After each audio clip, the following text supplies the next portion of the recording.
If you make it through buds and you make it into SEAL teams, you're surrounded with some of the most motivated people that I've ever worked with. And you've also been through this selection process that makes you think at the end of it, like, if I can do that, I can do anything. The Navy's training for SEALs, called BUDS, is known as one of the most arduous trials in the military.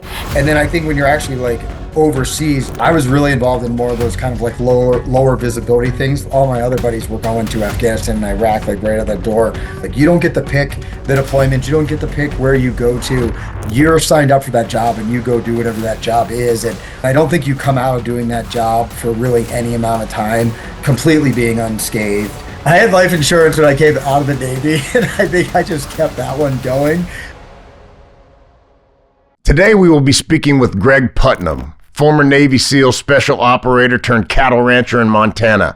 We're going to be discussing what it takes to make yourself a SEAL and how you can keep your food safe and how to get the highest quality beef to you and your family. So where are you at, man? We are located outside of Bozeman, Montana, about 90 miles northeast of Bozeman, Montana. So what got you to Montana, brother? So that's a great. So I actually, before I was in the Navy, I had lived out here and worked out here like for some summers when I was in college, and then joined the Navy in 2007. And we kind of knew this is where we wanted to come back to, and ultimately did that in 2017 after I got out of the Navy. But I'd spent some time here. My cousin played football in Missoula, and that's what brought me out here initially. Yeah. So let's kind of start a little bit of back in the origin story. What got you in the Navy and what made you want to be a Navy SEAL? Sure. So I had an uncle that was a Navy SEAL that, kind of my whole life, just growing up, I had looked up to him and stuff and heard like the stories and seen the pictures about what, he had done during the time that he was in. And he took me to this reunion that they have every year for like the different classes, just like high school, basically. And I had just graduated high school and I went out to I can't remember. It was either his 20th or his 25th year reunion.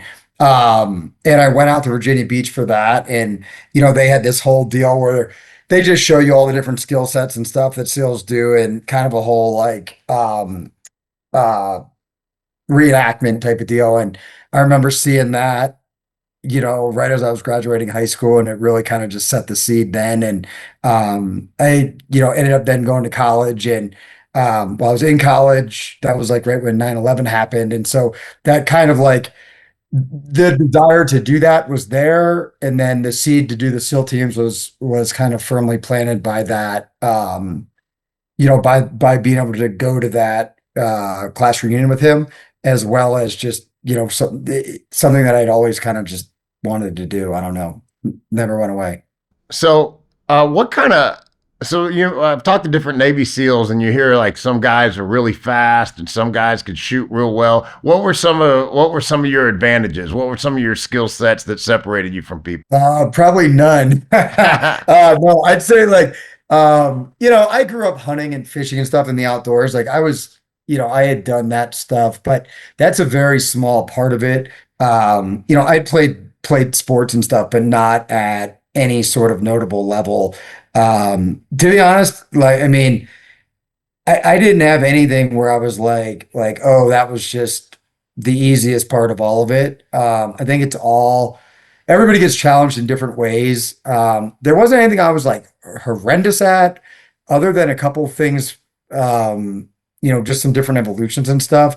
But there was nothing that I was like unbelievable at either. That came super easy, to be honest. How in your mind do you continue to subject yourself to so much discomfort when you're going through that training, or you're actually operating in the field? There's a lot of people that can't do that. I would say very few can. What is it in you that keeps you going? How do you get through those moments? That's a good question. I think it's two different things at different times. I think when you're going through the selection process, it's truly like the desire to want to do that job, and the desire to, basically perform with your peers. For me, I really wanted to not just make it through training, but I wanted to go and perform in that way and do that job. And I think that really drives you. I think people rooting for you drives you. I think if you make it something bigger than yourself, whether that's like your teammates that you're there, um, in selection and training with, and trying to do your part so that they don't have to, you know, do more basically.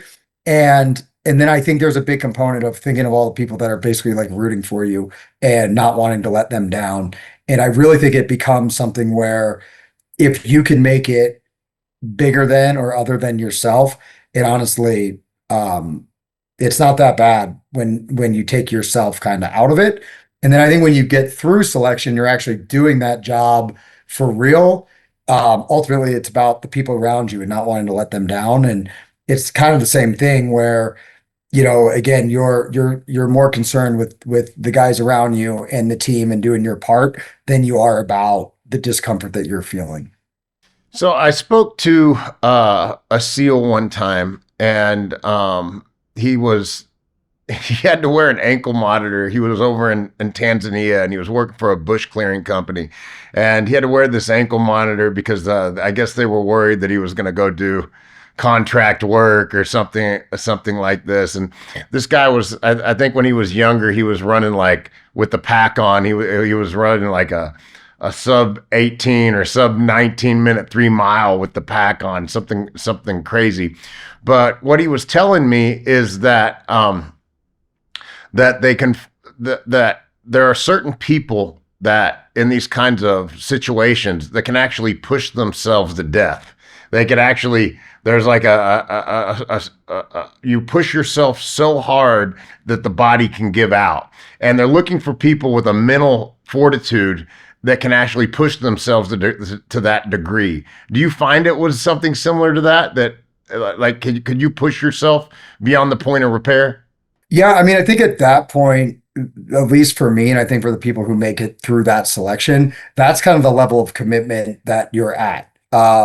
Your your self-preservation isn't at its peak at that point. And again, you're just very focused on the task at hand to be able to get through that selection process and go do that job. And I think that's the most important thing is the people that want to do that job for the right reasons, are successful in that stuff.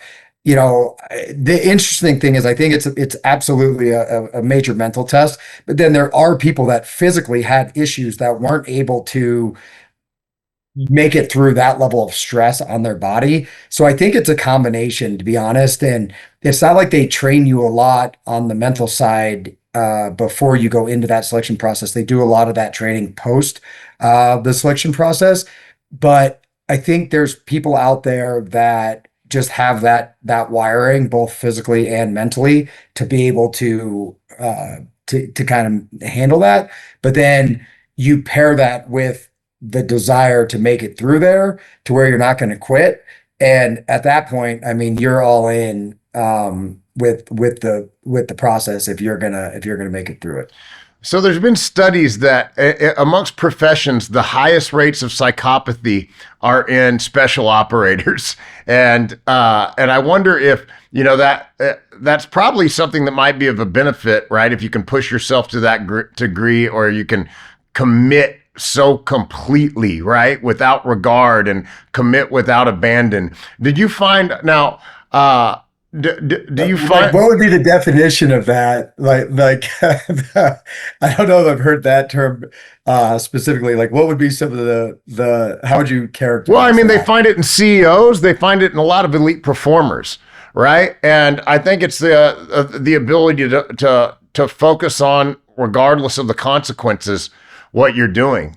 And but you do see a lot of, so these, you can't commit like that, right? And forego the consequences, the physical and mental consequences forever, right? There's a lot of people that couldn't look past some of the things that you guys unfortunately have to see. For no, even the most mentally stable guy that there is there's going to be those unintended consequences. Do you feel that you see when people come out of service, if they've served too long, if they've had too much exposure to battle, do you see a lot of that in your, I guess, in your peer groups? after coming out? Did you see a lot of I don't know, just the PTSD? Did you see a lot of people that are shell shocked from their experience? Yeah, I don't know what the right terminology for it is. I mean, I think there's a lot of studies and things being done in that field right now, and I'm certainly not an expert. Um, what my understanding is and what I've, kind of heard and kind of makes sense is the long like duration exposure to that level of stress, both mentally and physically, has a lasting impact, on the people that go through it. I don't necessarily see that as a bad thing. I don't see it as a good thing, but it is something that is different. Like you are a different person after those experiences than you were before.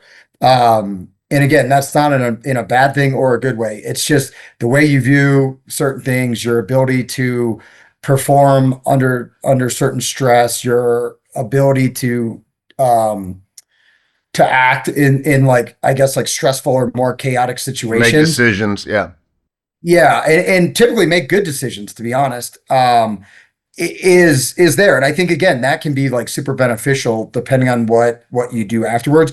It also can be, I think it can be tough. And I think with that job, you know, a big part of that job is focusing on what the task is in front of you and your team and your job.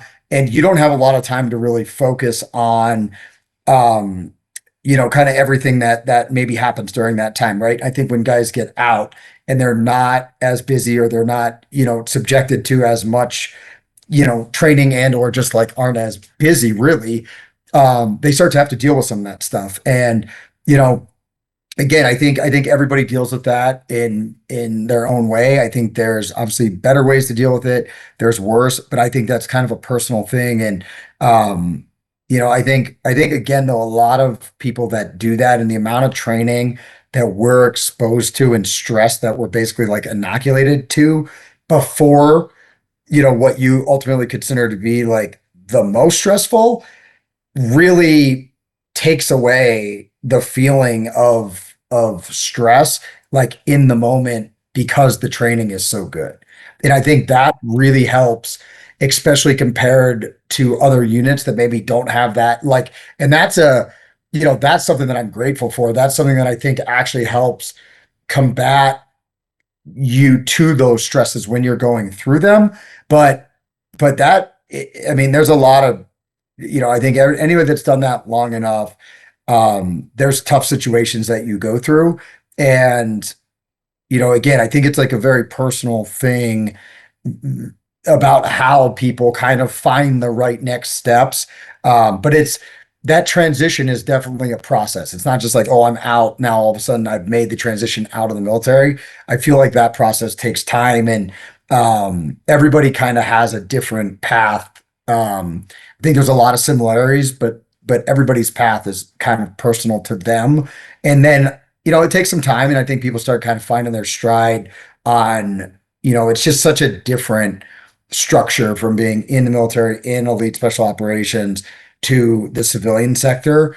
It takes a little time to readjust for sure. I'd like to talk about that with you in particular. So, first, what kind of operations were you involved in, and what kind of combat did you see? Sure. So my career was a little bit unique, I would say. So I started out at STV Team One, which is a undersea focus command. That's the first team that I went to, and so the mission set of that is more of a reconnaissance based and more of like a strategic value versus then like more of a direct combat or direct action type role. So I started out my time there. I did some deployments there. Again, very much of those were like small teams, super highly reconnaissance, but very, very high level operations. And then from there, I went to the East Coast and I had a job where I was still working for the same unit, but I was working with a different group and did some deployments out of there. So I was able to I did a deployment to basically CENTCOM, which is the Middle East. I've done the Northern Arabian Peninsula. I've done Africa. Uh, we did some different things in UCOM and the Pacific Command, but they were more training based. But the majority of deployments I did were in UK or CENTCOM, North Arabian Peninsula in Africa. Yeah. So in that role, I guess you're doing a lot of reconnaissance on the front end, is what it sounds like. But was did you feel like you were jeopardized? Did you get put into real hot situations while you were doing your recon? The goal of those jobs is to not ultimately have anybody know that you were there Yeah. conducting those sorts of operations. And we were we were pretty good at that. And so the majority of those types of jobs, and you got to remember like those jobs are very like strategic in nature. So they're almost setting up for future jobs. And, so sometimes, some of those jobs are kind of like, putting the pieces in place to where there's a follow-on operation, and that doesn't necessarily happen like right after that. But no, we were pretty fortunate about the fact that number one, we were extremely well trained for the job we were doing. We had some of the most like advanced technologies and insert and exert platforms at the time, and the majority of the operations that I was involved in, honestly went pretty well for how we had planned those out. Did you ever get exposed? Did you guys ever have your cover blown? We had a couple times I'd say like it was like soft cover, but um, and I'm sorry, I can't go into like a ton of detail on some of these, where it was hard to tell if our cover was blown or if there was other things happening during that situation. Let's just say that when those things happen and you start to realize that like maybe the odds aren't fully in your favor, it's better to come back at different times to where you're not even putting yourself at risk at that level of exposure. So we had some of those like soft ones, but it wasn't necessarily directed specifically at us. We were just in the area where there was a lot of things going on. So were you able to go through your service without what did you come through unscathed as far as you think from being exposed to too much combat, or were you able to come through in a way that you didn't have a lot of that post traumatic stress? Well, I don't know. I mean, it's hard to say when you start to look at the level of, the just like I said, the long duration of high stress. So even training environments in some of the areas that I worked, um, I mean, the environment alone was you were 100% reliant upon life-saving, whether it's a parachute, scuba rigs, um, you know, I've spent an inordinate amount of time underwater in very like small spaces, and I've seen a lot of people get hurt. I've seen people um, like drowned. There's been people killed in those trainings, um, and so that is just your normal like time, and then you go overseas and do, um, and Then you go so I live. don't know. I mean, huh? Then you go live. So unfortunately Yeah. you have to see your training buddies suffer in that way, and you're in tight spaces, and you get the claustrophobic situations where you're watching people suffer like that, and then you have to move on from it, and then go live, and now you're dealing with a similar level of intensity, but with even more dramatic Yeah, consequences. and so that's what I guess I'm getting at is it's hard to say where you start to look at like the stress of training and that you're doing that like over and over again. Um, I mean, I got injured a number of times in training, and I watched a lot of people get injured in those trainings, and you're doing that on just like a very regular basis. Um, so there's a stress to that. And then I think when you're actually like overseas doing certain jobs, I mean, there's a stress to that, even depending on how those things go, just from the sheer nature of that work. Um, you don't really realize it though when you're doing it. Like it doesn't feel stressful at the time, but probably like looking back, it was probably more stressful than you think it is when you're going through it, if that makes sense. If you guys are you guys using tanks and compressed oxygen a lot? Do you end up do guys get narcoses, and have you seen people that came up with the diving sickness? You don't typically see like nitrogen and narcosis that much, but you see I've seen a lot of people have like basically the bends or arterial gas embolisms. I've had one. A lot of people, it was kind of one of those things. If you did that job long enough, you were probably going to get hurt at some point. It's just a matter of chance when you're, when you're spending that much time diving, etc. But yeah, I mean, I've seen a lot of different dive related injuries, but I'd say like, the biggest ones would be like oxygen toxicity, which you would get from specific dive rigs, and then the bends or arterial gas embolisms were probably like the three big ones that you would see pretty noticeable too when people had I'm those. I'm just thinking about this now. So I wonder what your risk modifier is if you're a Navy SEAL and you go to get life insurance. I wonder because if you're if you were an underwater welder and you had that much, if you sucked in that much compressed oxygen, most of those guys can't get life insurance. And I wonder what they look at you guys as like because It's a good question. I had life insurance when I came out of the Navy, and I think I just kept that one going. But it's interesting actually the dive stuff. They've done a lot of studies on like blast injuries and TBIs and all these things, but they haven't done a lot of studies on what that level of in time spent underwater like physically does. But I think everybody comes out of that job like nobody comes out of that if you've done it for any time. And I did it, really right in the time where there was a lot of operational things happening. And like I said, I was really involved in more of those kind of like lower visibility things then.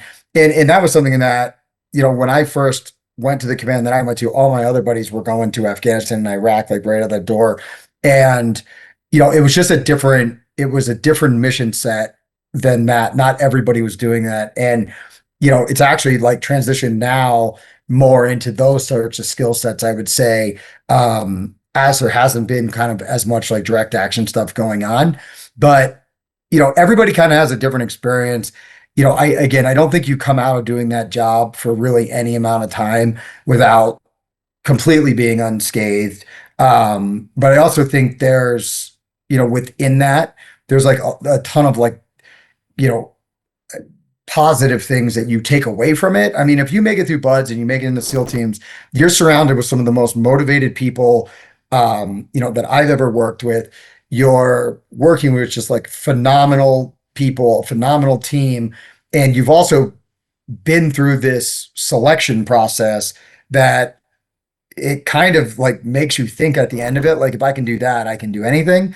And That's it probably leaves true. you, yeah, I honestly think it is because I think it comes down to just how badly do you want it, right? And at the end of the day, really everybody has the capacity to do those things that they want if they're willing to put in the time and effort and work and pain and suffering that it takes to like, be successful. A lot of people don't have the wherewithal to make that commitment and then see it through.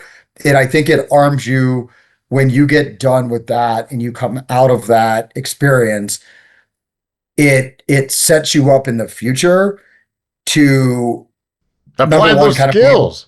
You apply yeah, that. Like, you're not going to get there. The guy that a lot of people have a broken motivator is what my grandpa used to say. And obviously if you get through that, you don't. And then you come out with all kinds of skill sets. And I want to get, as that applies to your career now, I want to get into that. But first, with all that recon, you probably know how to be a sneaky bastard, huh? you had to be a pretty sneaky bastard. Yeah, you did. And fit in. And again, like, you know, I guess there's two ways you can kind of look at risk profiles, right? Like if you've got a big group of all your buddies and you're out there and you're like doing direct action and you see a seal of, or I'm sorry, a platoon of SEALs like walking down the street, even the bad guys would look at that and kind of be like, I'm not sure that's the guys that I want to go out and like get after it with, versus like small team reconnaissance in places where you don't have a lot of support and backup, in places where there's not the infrastructure in place, and going into those places and like, with very, very specific jobs that you're there to do, and going in there and completing those jobs without anybody knowing the difference.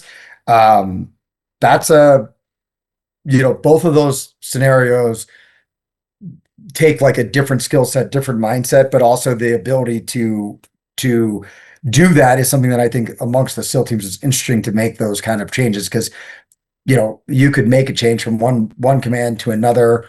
But at the end of the day, like I felt like I got a really varied in a very like I was you don't get to pick the stuff that you get to do, right? Like everybody, I know people that, let's just call them like that weren't as good of performers that got to do some incredible things. And I know some amazing performers that never got to do any incredible things. It's just kind of how it goes. Like you don't get to pick the deployment, you don't get to pick where you go to. You're signed up for that job and you go do whatever that job is. And I was super fortunate. I got to work at some of like the top commands within naval special warfare. I got to go do some really really fascinating things that really had, in my opinion, like some big like strategic impact.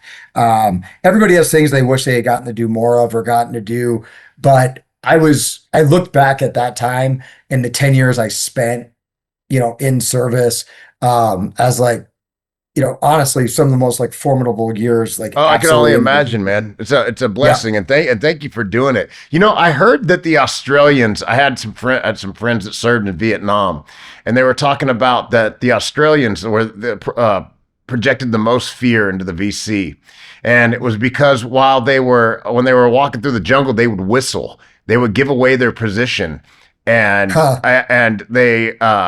they're known for doing that in other combat. And I could only imagine if you knew people were that blazing, like they're a crazy bastard if they're giving it away Yeah. Sure. from the get go. Hey, you said you were a hunter. Are you a better hunter now because you had all that training? That's a good question. I think I was better at that job because I was a hunter. I don't think I was better at becoming. I don't. I didn't really notice the difference. I felt like my hunting skills helped me be good at that job more than that job helped me be a better hunter, I guess. What skills? Okay, so now let's transition into your career now. What skills did you leave with that you apply now that you didn't have before? Definitely the critical thinking, definitely like the way you attack a problem, definitely the commitment to task, not time. Definitely in the way that I run, manage, and like lead other people. Um, really, to me, like I professionally grew up in that organization and was so fortunate to get to like work with and work for some of the best people and just seeing different leadership styles. Um, I think